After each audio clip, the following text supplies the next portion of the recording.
Help me, Father, I'm having bad dreams. All my dead friends are gathered around a fire, and they are all wearing white masks. Every time I wake up, I feel the results or perspire. Can you help me determine what I should be? What I have done to deserve to be haunted? Is there anything I can do to make it alright? Please answer quick. I don't want to be taunted.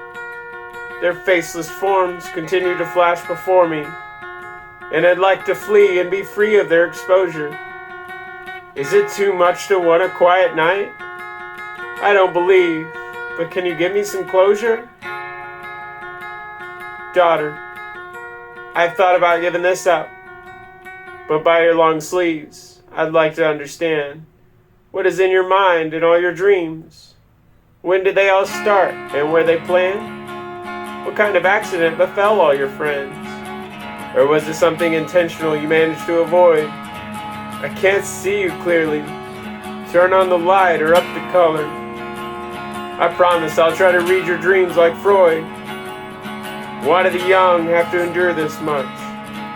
And the old cannot remember how it had been, when the aches were less physical, and you couldn't just take everything on the chin.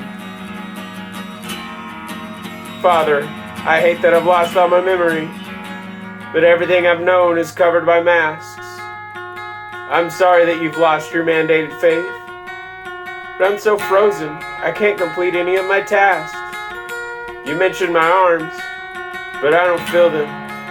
The space between the door and I appears infinity, and the galaxies between us are bouncing irregularly. In the future, will we ever be in the same vicinity? Or are we destined to have this thin wall in between us? At the end of the night, I hope I again see daylight, because right now I feel like I'm disappearing. But when I look in the mirror, my face is covered in white.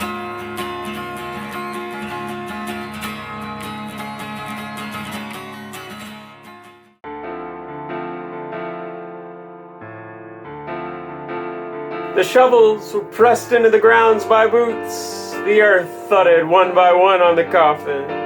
The tractor sat off to the side unused. The diggers spoke about what they did last night. The cars had disappeared and the cemetery was empty.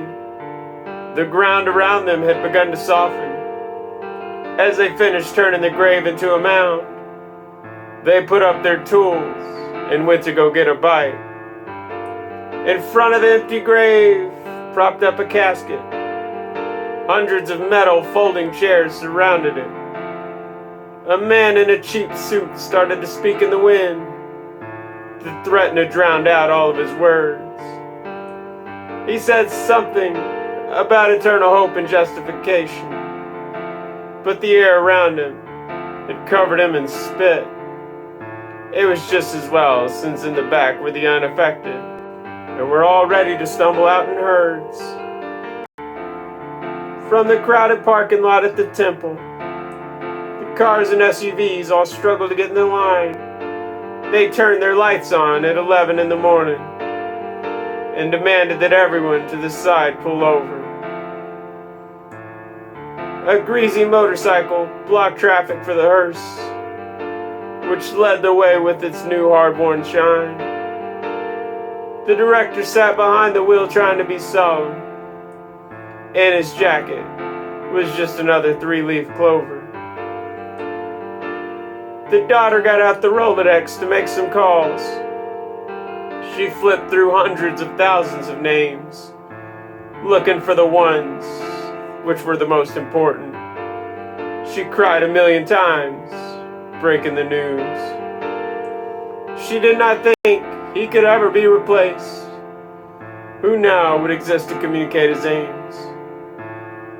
Would the culture be able to turn it into a net positive? The world would not stop spinning to her and her muse. The search for him began as soon as it was noticed, but he did not appear and fulfill his chores. His manager sent for his daughter and the security that was hired to protect all the merchandise. When they split to find all the corners, they had to trek out crawling on all fours. The one that discovered him became famous for uncovering the results of his demise. He walked to the edge of the planet believing nothing could ever happen to him since he was essential.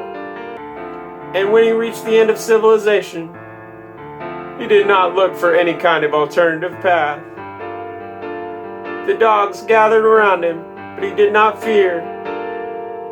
He expected them to gather rather reverential, but they snared at him and raised their tails, and he was not able to fight off their wrath.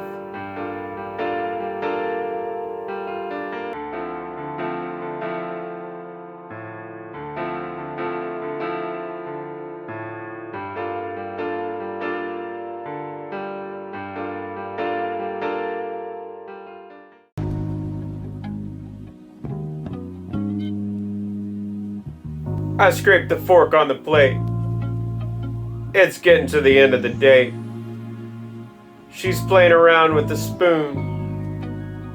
She's waiting to be under the full moon.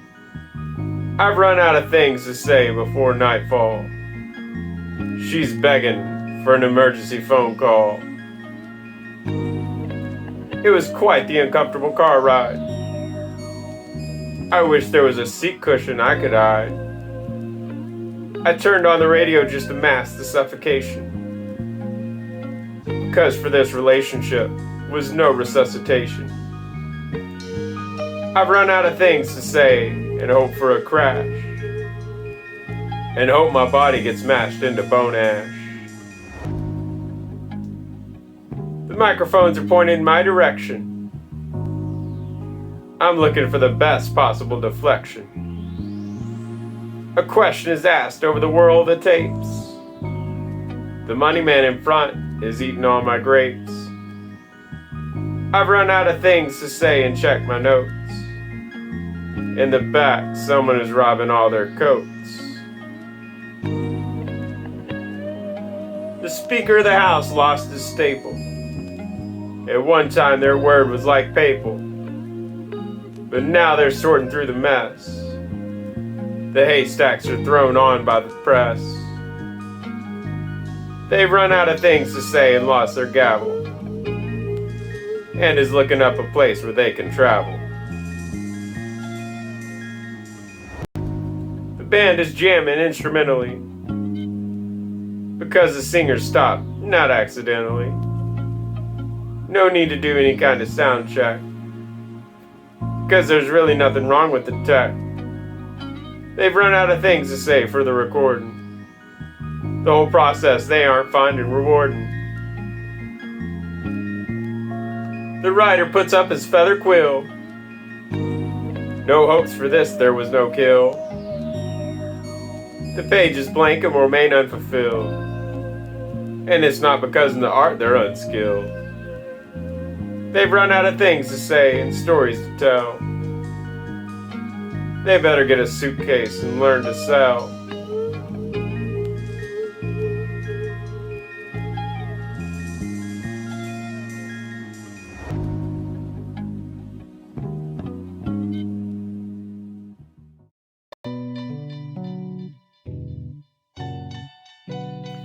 He was once the coolest and smoothest. For the youth he endured is quite symbolic. But these days everybody hates his outdated opinions. His face now just makes him melancholic. The building once was the pride of the town, but now it's barely standing and the roof's caved. The swing set and slide lie in shambles. The residents don't think anything can be saved. The theater was admittedly a little musty, but when the screening began it was pure delight to look at the mastery of the old style, until the reel snapped and the screen started burning bright. The number stamped on the label is past. Every one of the bananas were looking black and brown. I bit into something and it chipped my tooth. I don't think it's best to inherit it as a hand-me-down. The drinks at the party were tasting a little strange. Someone checked the bottles, which were covered in grime. "You can't drink this stuff," said the sommelier. A hearty customer just coated it all with lime. This book was given to me by my father's father's father. He proudly pulled it down from off the shelf.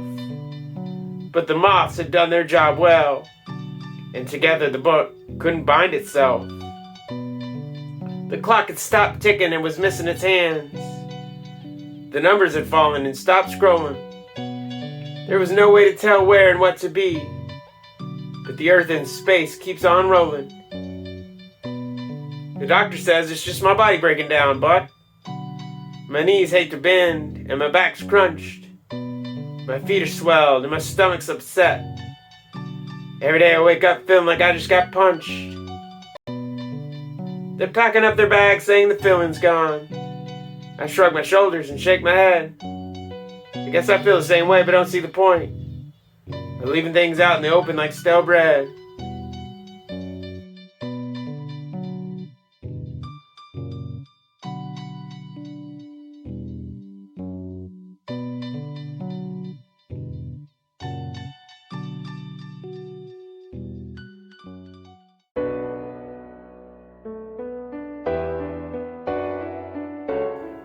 The colored polo shirt comes by jangling all of his keys.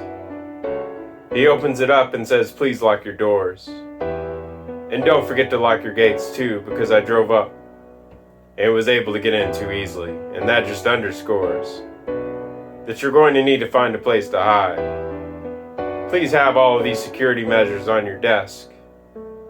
They're in this folder that I've put together carefully to make sure that you're prepared for the grotesque. I just want to make sure you know the chair won't do the trick. If you try to put it by the handle, it won't be a scream. And if you crouch behind, you'll easily be spotted. So if you're asking me, you have to keep your senses keen. You may try to roll it or throw it, but I don't like your luck. You may think I'm being strict, but I don't want you to be off guard. I want you to swear to me that you will practice the drill. Memorize it, and in your brain, be sure it's scarred. Rehearse this, and every aspect is essential. Keep every person at bay by checking their identification. They should wear their identity as a nameplate. That way you can balance everyone's place and credential. When you see a stranger, ask them for their task and purpose. And look them in the eyes and see which way they're leaning. They'll often come pretending to be janders or technicians. They'll use the proclivities of their false meaning. If you hear there's a fire, don't believe your ears. The alarm is a device only used by those who commit the fouls that will be addressed by fragrant consequences. The fines for falseness will have them placed behind it. When you hear the siren, don't put your head on the ground. To be so helpless is how you get put in the puddle. If someone touches the knob and above it knocks, don't answer but stay in the safety of the huddle. In the side of the room away from the entrance, build up your spot that you can permanently hold, or else you'll send yourself and others into a panic. And for me and everyone, it would be a sad sight to behold. If anyone complains to you about how this makes them feel, all you have to do is repeatedly stress the imperative.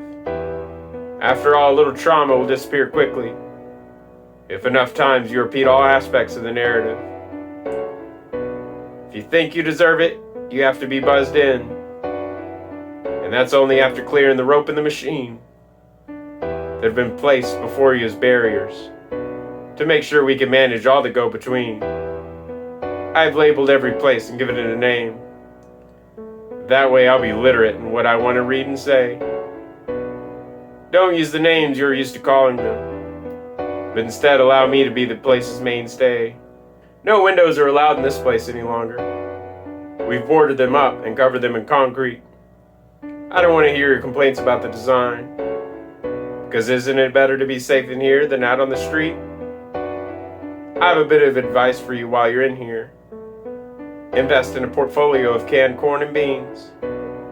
That way when life throws you out of whack, to stop it, you'll be faithful, just like the Marines. There's a secret man roaming carrying a weapon. You don't know who he is, but he's here for your protection. When events start to happen, he'll spring into action and offer every possible and available correction. The hired safety man had finished his speech. He was brought in to anticipate all possible situations. In one part of your mind, you can see the need, but now most of your time is spent filling out applications.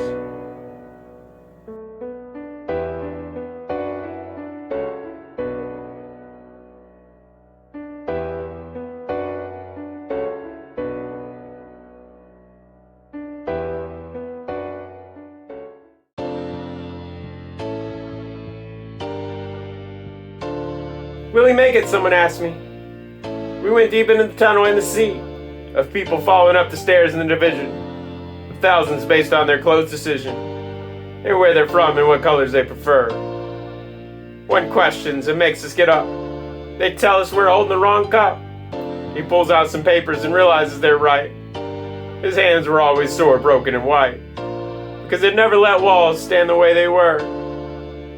He's tired of standing in line, so gives up his things. Back in the car, we discover he's stolen all the wings. When his name is run by the security panics. His father was on the list of real manics. He left me riding alone because he was chasing something else. He was laughing at conspiracies making people mad. Will he make it with all the things he's had? I quit because I'm tired of being a jerk. Then he takes a long drag and gives a smirk. Then he disappeared behind all the smoke.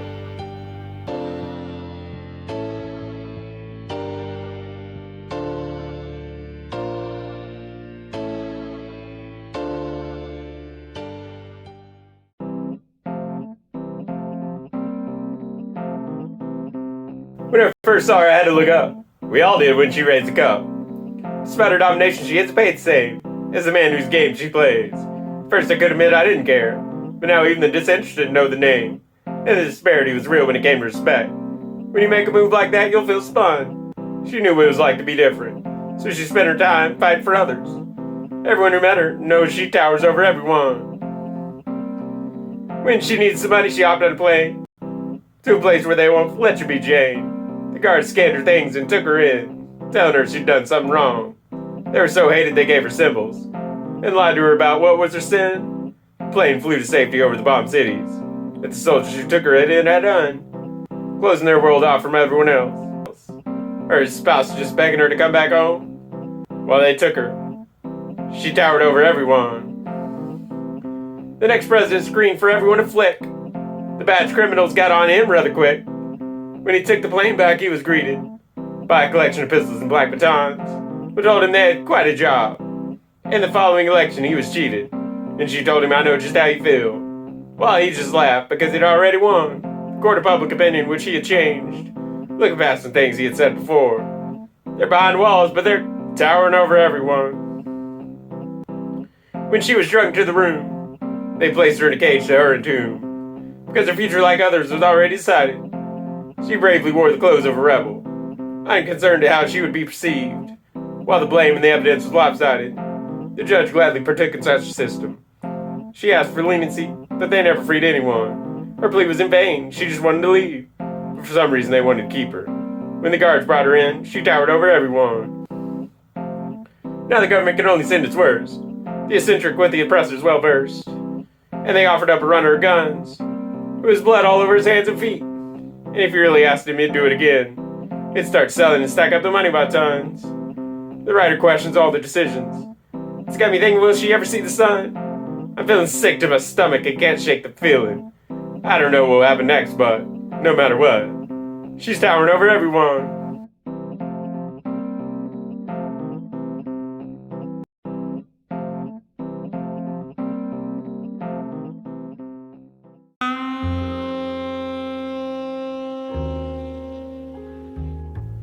She'd spend hours up alone in the attic, and I would always be wondering what she's doing.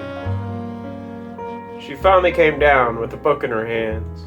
When I got around to reading it, I felt a renewing. I spent many wild nights trying to understand how I could miss something that might last forever. Her name is Milja, and I wrote this about her. She asked me when I thought about her. It wouldn't be a lie if I said not never. Milja started to pursue her old muse, and I tried to convince her that she'd die soon. With her sister, she tried to hide in a bell, while her ex started acting like a goon. The violence rattled the whole community. Felt I had to make an apology to whomever. Her name is Milja, and I wrote this about her. She asked me what I thought about her, and it wouldn't be a lie if I said not never. She went to the box and said, "Let me put paper in it." The guards refused and looked over her diet plan. They weren't a big believer in it, so they ripped it up. So she blew up the box to protest the ban. When the king wanted to know what was going on, he ran over her for trying to be so clever. Her name is Milja, and I wrote this about her.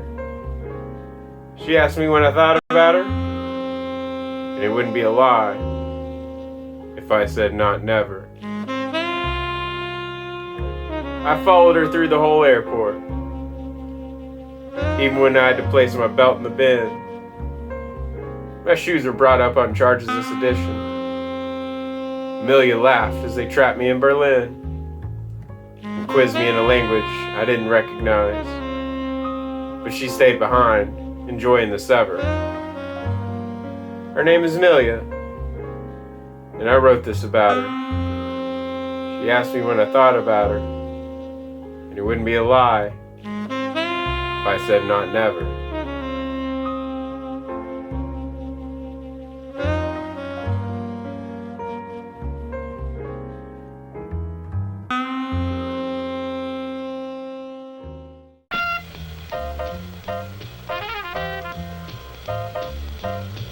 They told me always be proud of where you're from, and the family's what's most important. They told me always be proud of where you come from, but there was an obvious reason that I ran away. There's a long-winded preacher at the pulpit unfolding his art. He has everything sorted on a single chart. The crowd jeered when he forgot the names of the bride and groom in the front, and he brought his easel and paints as a stunt. He passed around the plate to collect everyone's blames. They told me always be proud of where you're from, and the family's what's most important.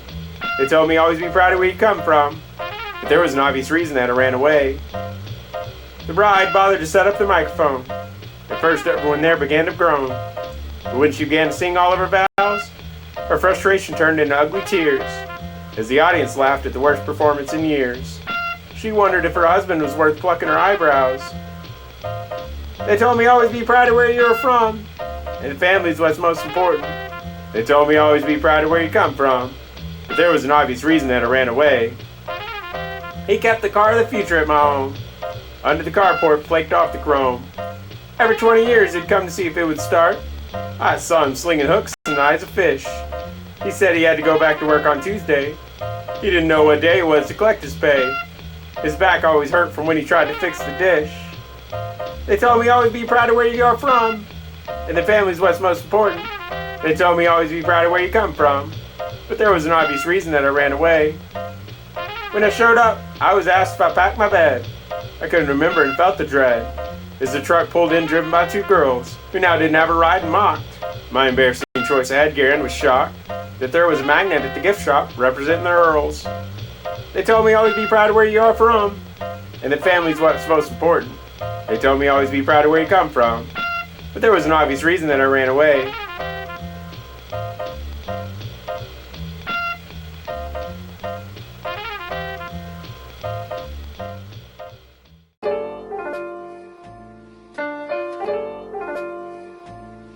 The madman came from Central Europe with his crew.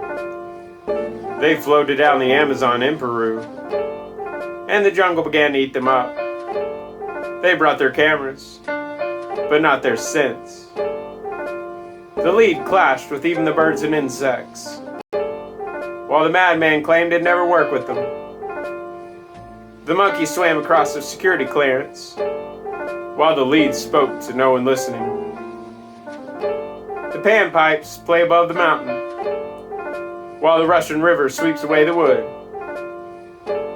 And the lead is angry at the entire crew, firing wildly into the crowd with his rifle. The lead angrily yells until the madman calms him. After the bus ride ruins the whole experience, and his sword is swinging around the crashed plane, which is hanging by the wire of the telephone, because they were all taken in by the river. 10 years later, the band reunited. This time they brought a boat to drag. The natives shrugged their shoulders and were bought off to do the work. The lead again tried to wreck the whole place. The natives offered to sharpen their sticks for the boss. He smiled and said, "Maybe later, but not yet. We've got to move the boat, and we need him." The lead packed up his bag to take the next trek, saying, "I gotta get out of this place and soon." While the madman tore up his ticket. "I'll kill you and then turn the gun on myself." The sun finally moved and the madman cheered, remembering the time he had a stone on his side. But his partner had gotten sick from drinking all the water and eating native food. And you could see him float away as he'd been taken in by the river. So much has changed, but the itch is still the same. He walked about the Muslims forced into slums, putting on a bulletproof vest to avoid the devil, while God jams away on the radio. The madman finds a new lead with an off switch. Takes him to Mexico to run past into the river. This is where my ancestors emerged from, and it is time for all of us to take a dip. "I want to destroy myself," said the man by the Russian river, which his friends took to and fell straight in. Their bodies not recovered, at least in this scene. The actor is resting quietly on the stone. The madman has calmed down and is considered wise. Auditoriums packed themselves to see him speak. Dictators and technological magnates sit at his feet, even though it's now 25 years later, and he still finds himself taken in by the river.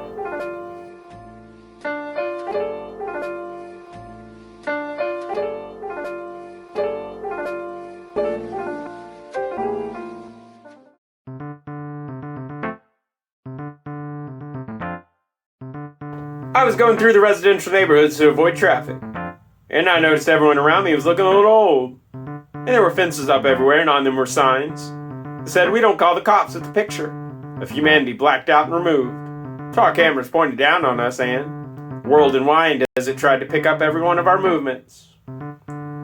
He's traveling to his destination that's 3 states over, cursing geography for the mountains. It's crated out of sand, with the snowplow blocking traffic, and both shoulders in the remaining lanes filled with semi-trucks with their trailers all going the same speed, and all of them read, "No aid or comfort for my enemies."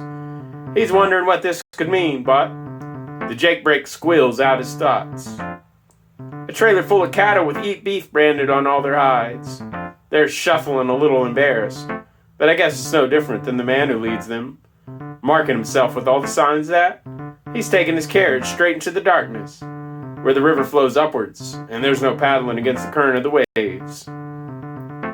They're wearing a sign that makes it clear just how many people they've killed, but the stadium stops the game, so everyone can stop to applaud them, and they're getting stopped on the street so many times, so people can shake their hands, pat them on the back, and most of all take pictures of all their children as they cross the road, but the hand is holding up a blinking light for now. Why they'd spray paint their contact information, as well as their social security number, I was more than a little baffled. But I really shouldn't be too shocked and appalled. After all, everyone wants to accomplish recognition. And for the band of hackers and thieves playing in front of their creation, the spray painter is the most famous person in the world. And certainly that'll count for something. The sticker said how much they've run through the forests in Africa, which I would have been more impressed with, had I not grasped the purpose. Everyone is slowing down and succumbing to exhaustion, gets shoved down and don't duplicate, and have their cells split off, and join the tiniest particles of dust, in the universe, which the deities in hell on their lunch break.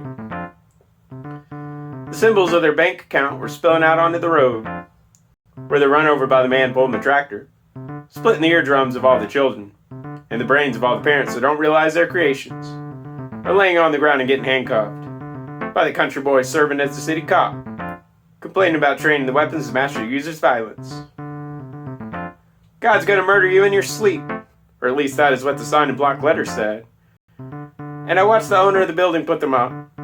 I didn't want to talk to him, but when somebody dared to ask why I'd say something like that, he complained and wailed, saying he didn't make that up. He just heard it somewhere, and, well, life is really getting hard when you can't say what you want. He's got a t-shirt that shows just how fertile he is. He can't be stopped. The people around whisper and gossip, but he's looking for the next dumpster to pull a living thing out of. And I'm trying to protect and shield my eyes from the pollution alerts that I keep getting, because I'd rather just not know. But the forecaster is handing out sheets in all the wrong languages. His message was that truth is located below the bridge, 6 blocks from Main Street, and I started looking on the ground for her, but only saw pennies in Sacagawea. The man there had carved into his forehead, something I really couldn't read in the dark, and the baseball team started throwing equipment at me, but I said I couldn't play since I tore my Achilles. So they just took my wallet and spent all my money on foundation and mascara. The decal on his vehicle said volunteer cop. You don't even have to pay me to gun down an entire neighborhood or housing project. I'm glad the council voted yes on this, because the benefit packages they'd been giving out were just a little too expensive.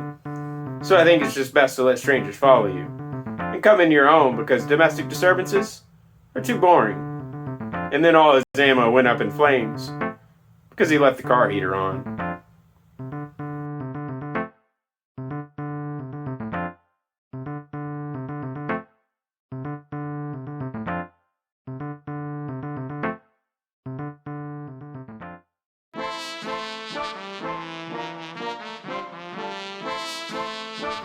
In Minnesota, I just wanted to watch fireworks, and there was something playing on TV. The couple sitting at the table ordered too much food. The future was in the front as far as she could foresee. The man in front put up the rope barrier and told me he needed to see my card. I was quite surprised and had to dig deep in my bag, but I couldn't find it. I didn't think I'd be barred, because it would have told him that I was 6'3", and that I used to play linebacker for the Vikings, and I was raised up to be that kind of man. But he turned me away because of my abnormality, and for that, I had to prove my individuality. At the doors, the gathered threatened you not to come in, because in Seattle, they'll double-check your age. And when you're at the stand, they'll send you back, and they won't look twice no matter your wage. When I asked what's in this, they smiled and say the pour is a little heavy here. I'm pretty sure this dive permits everyone inside, but you, they won't even serve you a beer. They're too busy spilling all the drinks watching the ones who never actually heard the song they were singing, missing every note and being a little proud of it. I felt like a mark, trying to prove my legality. I grew tired of waiting there to prove my individuality. It was budging up on time to get out, and the only thing I could find was a cafe. The man stood there with a flashlight inspecting me, checking my eyes and asking how much I weigh. I wondered why this was, but in Denver, they were looking for people to work next door, from which I could hear the bizarre sounds, and the man at the microphone's voice was sore. He was selling human flesh to the starving. I guess it was no big deal though for them, but I wasn't allowed because of my state flower, and nothing I had could vouch for my sexuality. I'd show my card again to show my individuality.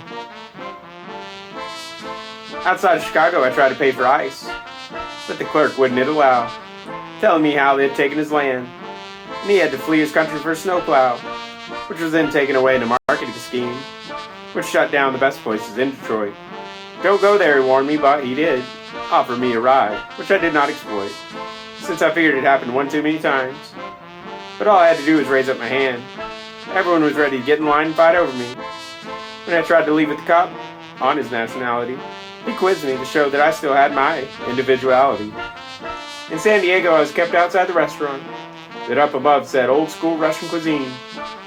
I left all of my things outside the entrance, because I really didn't want to make a scene.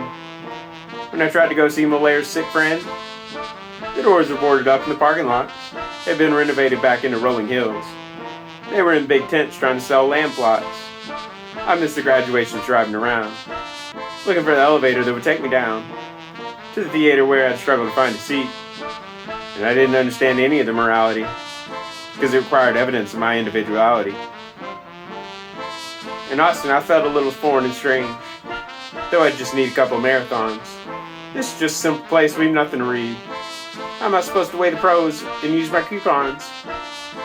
The streets were packed, and all the cars towed away, while armed horses roamed the sidewalks, and a sick teenager yells when I bump into them, as if I'm responsible for everyone's socks. But then I hear a familiar song and see people that are my age hanging onto a roof, and I wonder just how I can get up there. Is this all there is to my entire personality? I tried to read the card that hosts my individuality. In the Bronx, they didn't like me wearing my hood. It isn't raining and the sun burns my shoes. I tried to find a park, but they only serve coffee. I trekked to where the map says this isn't a ruse.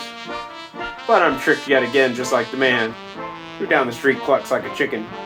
And the Jamaican place is too full for me, so I start to get quite panic-stricken, which makes me take the cab to a bridge where the broken glass shimmers in the wind, and it becomes quite apparent I don't belong, because I'm not used to such centrality, and I have my card to protect my individuality.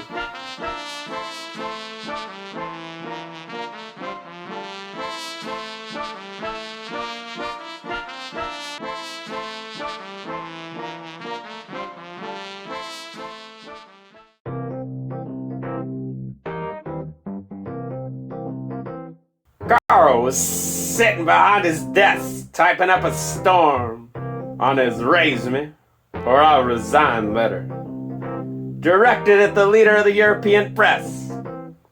I told him the wages sure do fetter when I saw him on the way to the post office. And he raised up the envelope and waved, laughing and saying, "That's certainly a thought." Then he tore up the envelope and behaved in a way I hadn't seen him before. He asked me for some paper for his typewriter, running off from me, and last I heard, it put something together that was a fire lighter. I stumbled upon a drunken captain and his army, complaining that the ground beneath was worthless, even though for it, everyone was still and killed, and his commanders were plotting like a game of chess. I asked him why he didn't just quit, and he looked at me like I had been unclothed in the presence of 23 young nuns, and this was the reason I'd be so loathed. He told me the other side felt the same way, and I could see the fires in the horizon. They were getting ready for what was coming. That's what happens when everyone buys in. Edgar was hanging out amongst all the birds that he was tossing bread to at the lake. I felt compelled to join him on the bench, and as I was fidgeting, I felt it start to shake. He shook his head at me, rather annoyed, and started telling me about some pipes and wines. I was curious and started to follow him, but felt the presence of 1,000 signs. I remarked about his prowess in masonry, as well as all that he could keep under the floor. He just laughed a little strangely, so I left quickly before the first pour. The war was still going on by the pounding of the drum. I saw the sick and exhausted crumbling, surrounded by their sticks of shame. The captain was mocking all those bawling. "Gotta have something for the bullets to hit," he said. But I didn't feel all that enticed by those searching the countryside for misplaced silver and gold. The mines were filled by those who just quit researching, and the town was filled with phantoms I couldn't shake off unless I woke. The air was clouded by smoke and dust, and I had to wander out the place quite broke. He was camping out in the tent when I passed by, 'cause he didn't like the current form of politics. When he started telling me what he thought, my ears started ringing from all his language tricks. As I started to leave the campground, he grabbed my arm, and I started to put up a little bit of resistance. He was hanging on to the worst ways of thinking. Nothing else, I guess. I should admire the persistence. Because when time and being are your only modes, you won't swallow the pill others must take. And if you're clinging to dying ideology, you'll probably live your whole life as a rake. I knocked the sand from my feet and entered into the first place I could to get out of the heat. Balloons and confetti filled up the place. And there she was setting up a meet and greet. I walked up to the front because I wanted a taste of all the food and drinks they had stored. Her smile quickly morphed into consternation after I braved to ask where all this was going toward. Her bodyguards showed their faces and biceps and asked me if I needed help getting around. And I told them I was just trying to browse. They carted me up to the lost and found. Edgar was talking to the captain, who was now alone. His army was gone. It seemed he was lost. While upstairs I heard the copier printing. The book was being bound, and the extras were being tossed. The principals were loitering on a break, while the light men had all struck the gaffer's face. The projectors all done and run out of film. But luckily I just dug out my wallet, my forgotten ace, that I'd won after I nabbed it from that author, who murdered his landlady and lost all the winnings. At the table with the pitcher whose arm had been amputated from throwing too many innings. I was making a new collection, while the tents were being swept straight into Netherland. He was asking for some kind of assistance, but I was too busy listening to my favorite bands. We were singing a song about the corruption of the offices held by the wannabe reformers. But I was tapped on the shoulder and told that sooner or later you'll see they're nothing but performers. Would you rather have incremental change? Or would you rather wipe off everything like dry erase? So I shut off the sound and headed into a casino, holding on to nothing but my cards and my briefcase.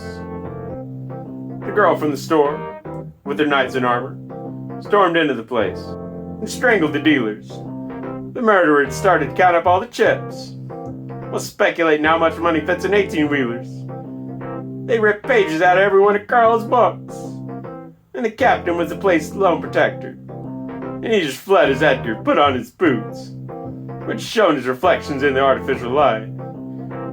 But sure didn't make us feel weak in our suits when we all hurried way past the shore.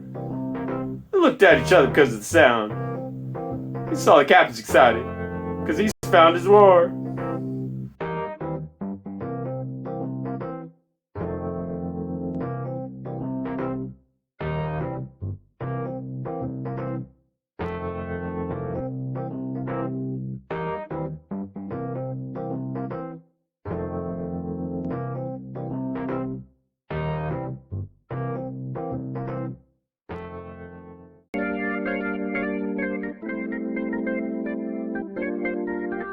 What was I doing this morning? I walked out the door and went for a swim. I was hunting for something, but I don't remember what it was. I looked for a list, but it wasn't in my pocket. I tried to organize my folders, but where were they hanging? I meant to pick up my kids, but I forgot to have them. I tried to do my job, but was drawing unemployment. I tried to walk, but lost my legs in battle. I headed to my gym, but had no membership. I tried to drive my car, but had no fuel. I tried to eat lunch at 4:30. I tried to fall asleep while the sun is speaking. I tried to walk my cat, but it lost its paws. I tried to play guitar, but it sold the strings. I tried to make a call in 1783. I tried to hear a song, but my eardrums punctured. I put on my boxing gloves to run a marathon. I tried to read, but the language was dead. I tried to watch the game, but it was out of season. I went to vote in a dictatorship. I tried to dance, but the audience was hardlined. So I said a prayer, but the god had hung up. I built a fire, but no sticks were invented. I tried to bleed, but was without a heart. I even went to write, with no utensil, and take a test, without going to class. My birdwatching days were going poorly on Mercury. I wanted to ride the wave in the forest and collect timber from the coral reef. I bought a promise of a kangaroo in Sweden and hopped on an ocean liner to Lesotho. I tried to get a visa to Zaire and tried to travel without any papers and checked out of prison without doing any time. I showed up to court without my lawyer after I tried to argue my defense without a case. I tried to build a fort with no walls and a castle inside of a valley. I tried to fly away without any wings and design a zoo without any animals, an observatory with no telescope, a window with no glass, a gymnasium with no sports. I wanted to pass off as British with no English, have a barbecue with no grill, and eat pasta with no sauce, clean the floor with no mop, turn the door with no handle, fire someone without being the boss, get the mail with no deliveries, punch a dude with no violence, get married without a commitment, and ride a bike with no pedals, teach without lessons, be a historian with no history. I got started on one task, another one stampeded and shook. My whole room with me knocked out, on my chair the sheet, and onto the rug, with no fabric, which sprained my ankle, with no muscles, and tendons in my bones, and no marrow connected to my back, which was without a vertebrae or a spine. Oh yes, I remember what I was doing this morning. I was planning to straighten everything out, so I grabbed the newest ruler and snapped it.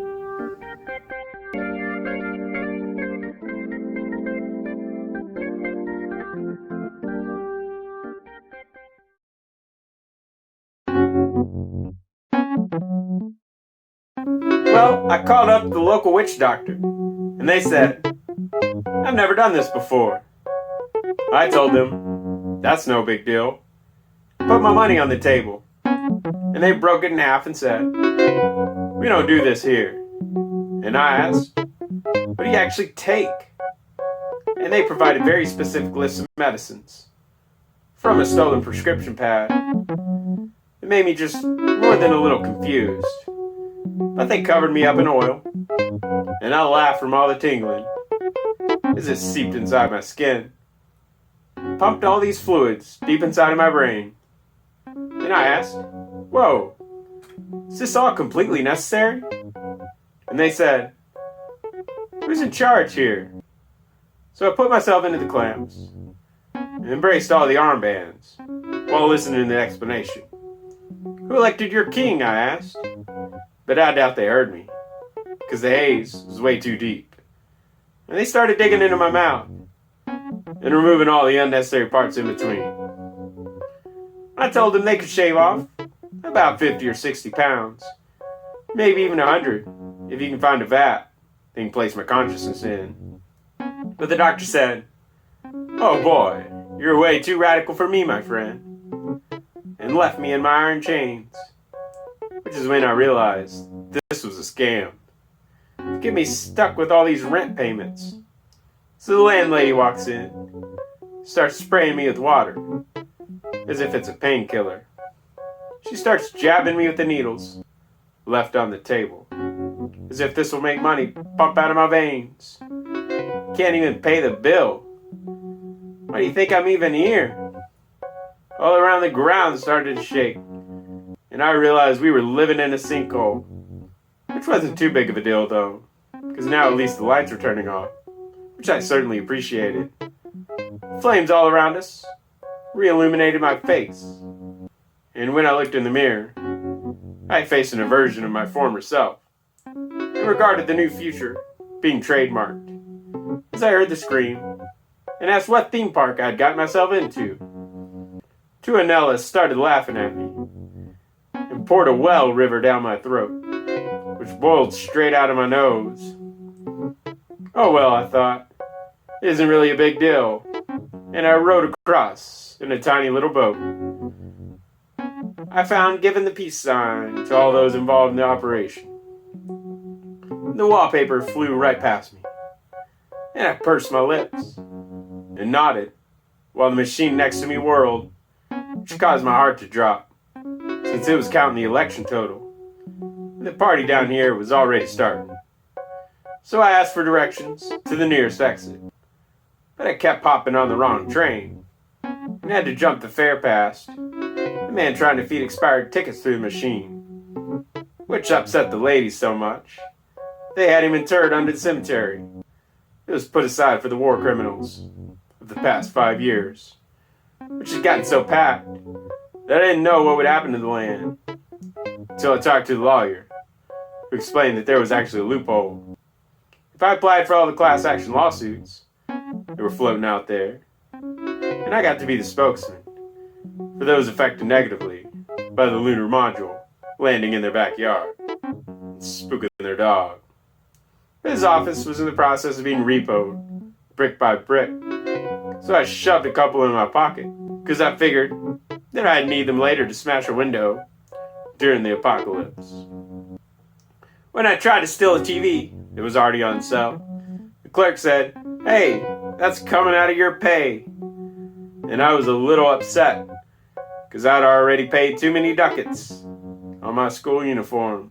The bell rang, and I realized I was tardy, but that was no big deal, so I watched the religious service in the park. And the bodies started to crush each other, and the peacekeeping forces had to come in and start driving tanks over the crowd. The Prime Minister came by with a needle, poking out all the balloons, and huffing the remaining air, his inspiration for writing his new policy ideas, which he handed to me and asked me what I thought. And I just said I didn't know how to run an election. And he exclaimed, "Election? I've never heard of that." And I could only stop his anxiety attack by promising to be his next campaign manager. So now I spent 12 years sorting through advertising buttons and placing the defective ones in a bin. I got curious as to where they went and hid in one of the bins, which was thrown into a truck. When I emerged from the box, I asked the driver where we were going. He had lost his ability to speak and nodded with his head towards the sign we were passing by, which said, "Back to Tunela." I thought about jumping out the window, but decided that it was no big deal.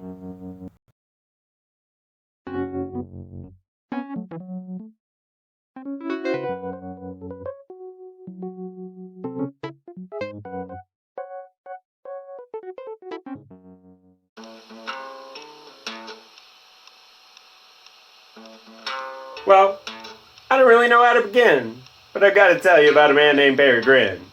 One day there was a fight, he got real mad, and when it was all over, they'd killed his dad.